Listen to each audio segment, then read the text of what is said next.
Growing entrepreneurs have one huge advantage over their big, slow competitors.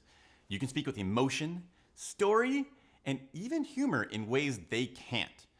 But you haven't done it because you know if you screw up even once, you can make a fool of yourself, killing your reputation as a professional and a leader. Today, I'm in a suit because the final chapter of speaking skills is how industry experts can speak passionately with guaranteed safety. I'm going to show you what exactly can go wrong, what will go right if you're prepared, and how to use these power tools without risking your reputation. So first, I'm not going to sugarcoat it. There are good reasons why most people don't do this. There's a little bit of risk involved. Maybe you once tried telling a story and you noticed this uncomfortable look in your client's eyes, and as soon as you were done, they didn't make eye contact and got out of there as soon as they could. And we've all heard of somebody who told a joke that they thought was perfectly normal, but it offended the people around them. In the workplace, if you're an employee, this could mean you're fired. But if you're a business owner, the bar is even higher. Maybe you didn't offend anyone, but you just kind of made yourself look like a fool, and you ruined your reputation, and now you're slowly going out of business because just people don't feel like working with you. So there is some legitimate risk. But the fact that most people are afraid to do this is the very reason why it's so powerful for the very few people who do. And you can learn how to do this safely. Once you do, you start unlocking things like a higher level of connection. Instead of walking into every presentation where one screw up and you can see people check out and the rest is just a waste of time, you become a cat with a couple extra lives. If you made a mistake, people will overlook it and still be on your side.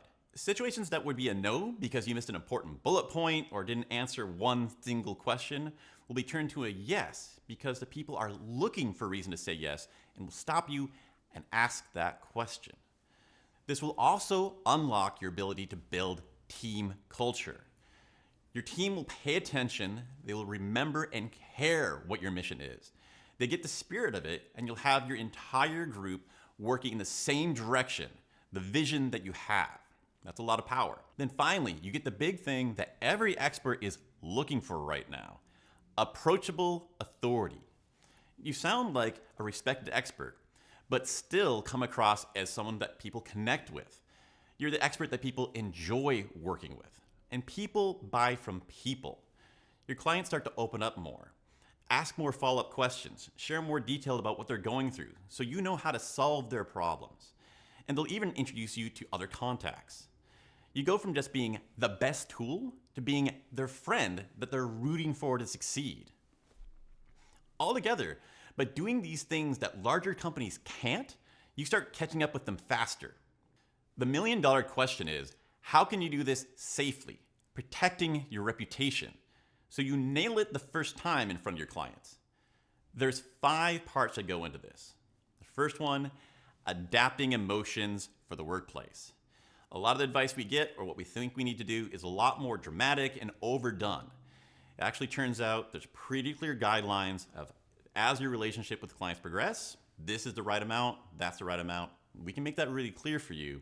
And when you know that, it's easier to change what you're trying to do or what you've been told to the correct way. The second part, storytelling for business. This, again, so much of what you think you're supposed to do is for the Hollywood movie screen and really elaborate. It turns out it's this double win where the thing that's more effective for business, it's easier, it's shorter, and again, no risk. The third part, humor for business. It's the same story again. What you think you need to do is this comedian, all this dramatic stuff. But what was more effective in the workplace is going to be these light touches, which are safer and easier to do. We just need to show you what the target is to hit.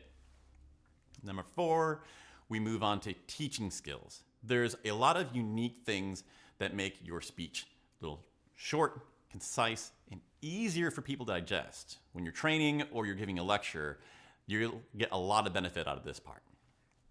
Then finally, the grand one, approachable authority. We have a specific part on this where we can teach you that exact tone that feels trustworthy, authoritative, but also Approachable. People feel comfortable asking you a question. As we advance in this, we can actually sharpen that by customizing it uniquely to who your market is. What's going to sound the best for them will be a little bit different from everyone else, and that's the person we're going to make you sound like. If this sounds like just what you need to learn, let me give you a couple tips first so you can avoid the big roadblocks that slow most people down. First, with humor in business, people think the goal is to make people laugh. That's a high bar, it's a hard bar, and it's not even what we need. All you have to do is something warm, friendly, that gives people the feeling they've been invited to play. This is more personal, it's gonna be easier for you, because we're just doing what's right for you, but people walk off with the feeling of, well, this guy seems pretty normal, I can connect with him, and he's actually putting some attempt to make this presentation enjoyable for me. So suddenly I'm not as panicked that this is gonna be a long, boring one. You get that goodwill immediately that's gonna last for the whole time you're on stage or in your video. Next is storytelling for business has to be this big, dramatic Hollywood thing. All the advice I got was these dramatic script writing techniques, which were terrible. They made it worse. We throw all that out. Look up Steve Jobs' keynotes. He's famous for being one of the best business storytellers there are. You'd have an hour and a half, 2-hour keynote, maybe 2-3 minutes of story at the beginning. It's a lighter touch, and the small, easy things are going to connect better. Number 3 is that there's no safe way to start. You either avoid this like the plague, or you crash and burn your way through it until you get good. This can be done. Strongly recommend for this one, work with a coach. You can work with me or someone else who's a good fit for you. But this is a lot easier to do than we expect. There's just so much bad information that you hear all the time that we need to get out of there. If you work with somebody, we can quickly identify what are the landmines that you might step on that you've been given the wrong idea about, remove them. We can confirm that your tone is right in the safe zone by a practice run before you test it out. So you know you're walking in with your maximum amount of influence, but also not going overboard. You can do this whole process without damaging your reputation while you learn. Now that you know what these industry expert speaking skills can do for you, you're gonna wanna know how to master them fast without wasting any of your time. So pick a lesson from the playlist over here when it's ready, or start from the beginning, identifying the right level of emotion to be powerful, but guaranteed appropriate.